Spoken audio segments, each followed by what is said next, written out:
Assalamualaikum warahmatullahi wabarakatuh. Selamat datang kami ucapkan kepada seluruh audiens yang menyaksikan video presentasi kami ini. Tak lupa kami mengucapkan terima kasih kepada dosen pembimbing, Ibu Eka Lutfi Septiani dan Bapak Tri Edi, serta Bapak Ibu Penguji, Bapak Fandi Angga Prasetya dan Ibu Yuni Kurniati. Izinkan kami memperkenalkan diri terlebih dahulu. Nama saya Rani Atik Imani, NIM 2031610038, dan partner saya. Nama saya Ahlia Kurnia Herlin, NIM 203161003. Baik, izinkan kami mempresentasikan PowerPoint kami. Topik penelitian kami pada skripsi kali ini berjudul Rekayasa Semen Board Ramah Lingkungan dengan Pemanfaatan Sabut Sawit sebagai Natural Fiber. Dengan dosen pembimbing kami, Ibu Eka Lutfi Septiani, Magister Teknik, dan Bapak Tri Edi Susanto, Magister Teknik. Serta dosen penguji kami, Bapak Fandi Angga Prasetya, Magister Science, dan Ibu Yuni Kurniati, Magister Teknik. Seperti yang kami kenalkan di awal, saya Rani Atik Imani, NIM 38. Saya Ahlia Kurnia Herlin, NIM 3. Untuk outline yang akan kami bahas pada video kali ini, yang pertama ada pendahuluan, kedua ada metodologi penelitian, ketiga hasil pembahasan, dan yang terakhir adalah kesimpulan dari penelitian kami. Pendahuluan. Latar belakang dari topik kami bergerak pada meningkatnya total penduduk Indonesia, yaitu sebesar 269 juta jiwa per tahunnya. Yang mana dengan meningkatnya penduduk ini, maka pembangunan properti juga semakin meningkat, yaitu sebesar 30% per tahun. Namun, dari perkembangan properti ini, masyarakat Indonesia beralih ke hunian yang minimalis dan modern, bahkan hingga ke apartemen. Di mana pembangunan apartemen ini juga memiliki daya nilai estetik yang juga memiliki nilainya sendiri. Pembangunan dari apartemen membuat dari lahan hijau itu teralihkan. Namun, dari apartemen itu sendiri, salah satu interior yang digunakan adalah papan semen di para apartemen itu sendiri. Yang mana papan semen itu bahan bakunya adalah semen Portland, air, dan bahan pengisi, yaitu yang bahan berlignin selulosa. Di sini, pada penelitian kami memfokuskan pada inovasi dinding interior apartemen, yang mana pada konvensionalnya dinding interior itu menggunakan bahan baku pulp kertas, yang mana itu impor dari luar negeri. Sehingga kami berpikir untuk penggunaan dari limbah yang ada di Indonesia. Seperti yang kita tahu bahwa Indonesia adalah negara yang gemari paruh jinawi, yang salah satunya adalah perkebunan kelapa sawit yang sangat luas di Indonesia. Terbukti dengan total pada tahun 2019 yaitu 22 juta hektar yang telah kami dapatkan dari Sawit Watch. Sehingga produksi dari kelapa sawit ini semakin meningkat sebesar 1-2 juta ton per tahun. Namun dengan meningkatnya produksi ini juga meningkatkan pada limbah yang dihasilkan oleh kelapa sawit. Dengan komposisi limbahnya itu ada serat tandan kosong kelapa sawit, cangkang dan serat, serta limbah cair. Di penelitian kami akan kami fokuskan pada pemanfaatan tandan kosong kelapa sawit, yaitu sebesar 28% dari limbah ini. Untuk komposisinya itu sendiri, yang kami fokuskan juga adalah kandungan selulosa yang sangat tinggi pada talkosa, sehingga penambahan penggunaan dari selulosa ini bisa berimpact pada penggunaan inovasi dinding interior yang ada di apartemen.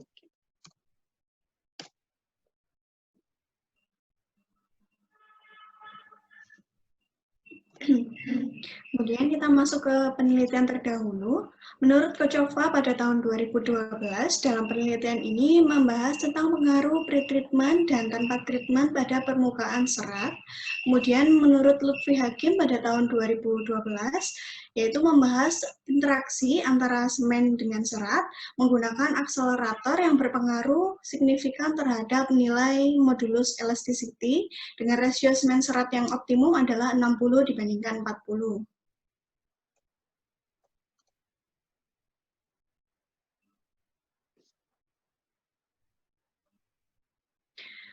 Kemudian menurut Nur Intang pada tahun 2017 dalam makalah ini membahas tentang karakteristik komposit semen limbah partikel bambu dan serat aren untuk bahan bangunan.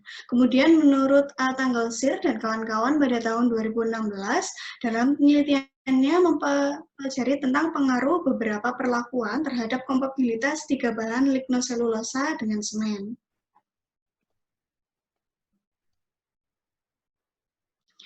Kemudian menurut Tanggalsir pada tahun 2011 yaitu membahas tentang penyerapan air tertinggi dari nilai pembengkakan ketebalan papan partikel berikat semen.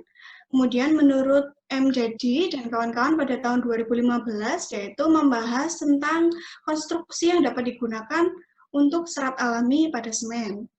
Kemudian tujuan dari penelitian kami yang pertama yaitu untuk mengetahui penambahan serat tandan kosong kelapa sawit atau takosa terhadap sifat mekanik natural fiber cement board. Kemudian yang kedua, untuk mengetahui komposisi optimum penambahan serat atau takosa pada natural fiber cement board. Batasan dan asumsi dalam penelitian kami.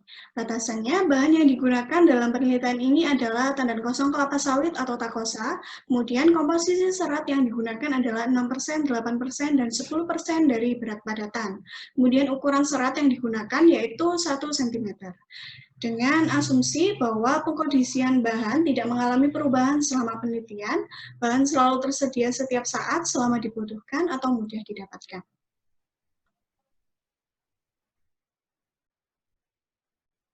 Metodologi dalam penelitian kami, yang pertama ada alat dan bahan. Alat yang digunakan dalam penelitian ini yaitu ada pisau, gunting, ayakan, baskom, gelas ukur, paku, neraca analitik, cetakan 16 x 4 x 1 cm, cetakan 5 x 5 x 5 cm, alat uji kuat tekan, alat uji kuat lentur, dan alat uji densitas. Kemudian bahan yang digunakan ada limbah tandan kosong kelapa sawit atau takosa, kemudian semen OPC, kemudian limestone, kemudian ada fly ash, kemudian ada larutan NaOH 10% dan air.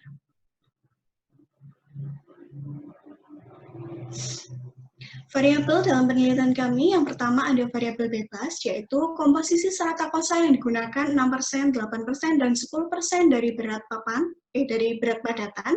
Kemudian ada perlakuan fibernya, yaitu treatment dan untreatment. Kemudian ada waktu curing, yaitu 3, 7, dan 28 hari. Kemudian ada variabel tetap. Yang pertama adalah rasio padatan dan air yang digunakan adalah 3:1.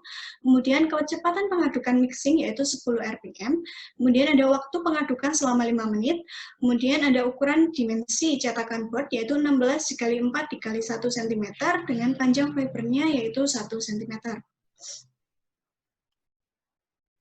Metodologi dalam penelitian kami, yang pertama kami melakukan persiapan bahan, yang kedua kami membuat natural fiber cement board, yang ketiga kami melakukan pengujian pada sampel. Dalam persiapan bahan, untuk tandan kosong kelapa sawit untreated, tandan kosong kelapa sawit kita kecilkan ukurannya hingga menjadi 1 cm, kemudian kita saring kita pisahkan dan kita dapatkan serat tandan kosong kelapa sawit yang siap digunakan. Kemudian persiapan bahan untuk tandan kosong kelapa sawit treatment, yaitu serat tandan kosong kelapa sawit yang berukuran 1 cm kita rendam menggunakan air panas, kemudian kita rendam lagi menggunakan NaOH 10%, kemudian kita bilas dengan air hangat, dan kita jemurkan 2 hari pada suhu ruangan, dan kita dapatkan serat tandan kosong kelapa sawit yang treated. Pada pembuatan papan semen, yang pertama kita menentukan serat takosanya yaitu 6%, 8%, dan 10% dari berat padatan.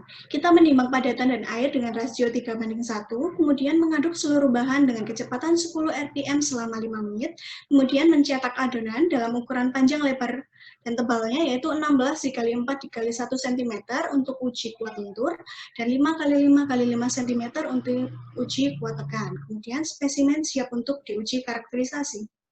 Berikut adalah lampiran dari kegiatan yang telah kami lakukan, proses dari pencucian takosa itu sendiri, kemudian penimbangan dari bahan baku yang digunakan, berikut adalah cetakan dari kuat lentur, cetakan dari kuat tekan, kemudian dari penelitian kami, ada 2 tempat yang kami lakukan, yaitu di rumah, untuk uji densitas, dan untuk uji kuat lentur, dan seterusnya kami lakukan di laboratorium kimia fisika Pusat Penelitian Semen di Gresik.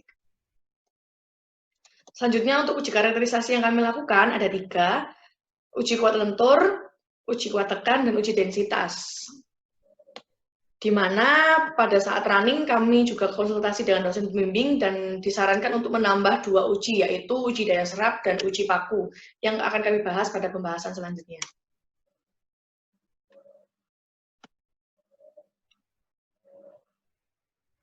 Selanjutnya kita masuk ke dalam hasil dan pembahasan.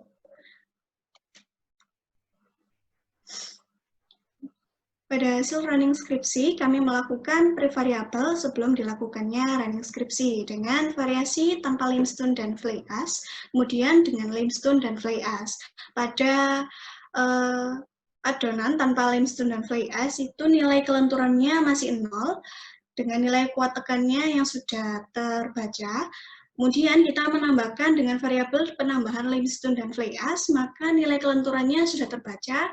Kemudian nilai kuat tekannya juga sudah terbaca. Oleh sebab itu, kami melakukan running skripsi dengan rasio padatan air yang digunakan, yaitu sebesar 3:1. Kemudian persen penambahan serat takosanya 6-10%. Berikut merupakan uji flow table dengan SNI 2049-2015.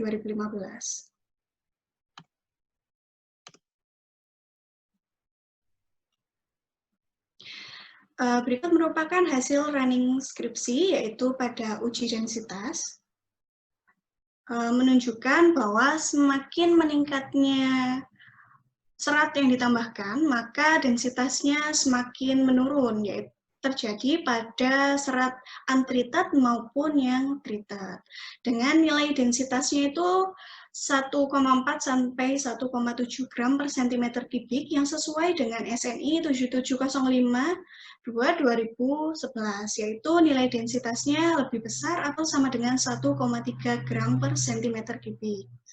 Semakin besar penambahan serat takosa, nilai densitas spesimen semakin rendah, karena penambahan serat dapat mempengaruhi berat dari spesimen, menurut Tarnoko 2018. Selanjutnya, untuk uji kuat lentur, baik serat yang dilakukan untreated dan treated, semakin penambahan serat yang ditambahkan, maka nilai dari kuat lentur semakin meningkat.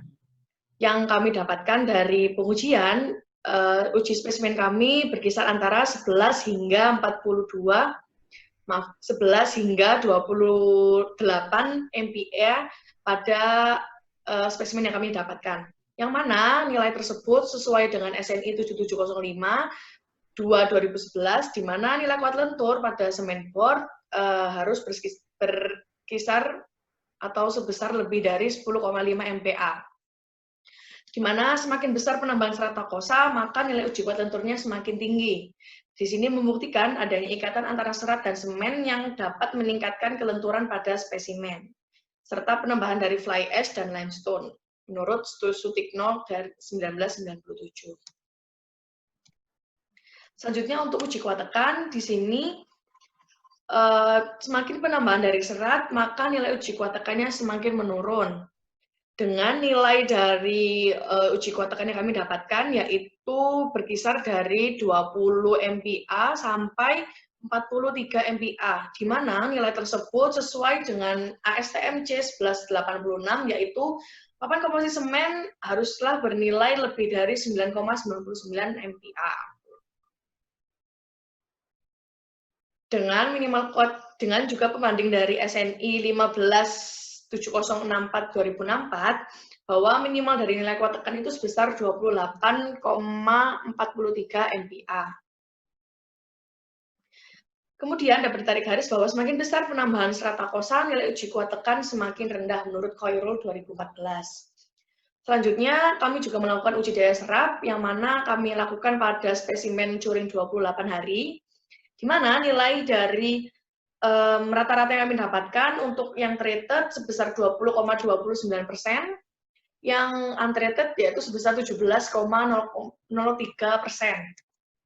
Di mana nilai dari rata-rata ini sesuai dengan ISO 8836 2009 edisi 2, yaitu nilai daya serap dari Simon board itu haruslah kurang dari sama dengan 30%. Kemudian untuk uji paku juga kami lakukan guna menunjang kekuatan dari pengaplikasian dari spesimen kami. Untuk paku yang kami gunakan diameternya berkisar 5,2, mohon maaf, diameter yang kami gunakan ada 2, 5,2 mm dan 4,1 mm. Kemudian tertancap dengan baik di spesimen. Lalu kami juga menguji untuk memberikan beban pada paku yang telah tertancap, yaitu beras sebesar 1,5 kg. Dan didapatkan bahwa spesimen tidak menunjukkan keretakan ketika ditancapkan oleh paku, serta spesimen kuat ketika diberikan beban sebesar 1,5 kg. Kesimpulan yang dapat kami tarik dari penelitian kami, yang pertama adalah semakin besar penambahan serat takosa, maka nilai kelenturan yang didapatkan semakin besar. Yang kedua, semakin besar penambahan serat takosa, nilai kuat tekan semakin turun karena pengaruh dari bonding semen dan serat. Dan yang terakhir, semakin lama waktu curing, maka nilai uji sampel yang didapatkan akan semakin besar. Baik, terima kasih. Berikut adalah sidang akhir kami. Terima kasih atas perhatiannya untuk seluruh audiens. Semoga bisa bermanfaat. Sekian dari kami. Wassalamualaikum warahmatullahi wabarakatuh.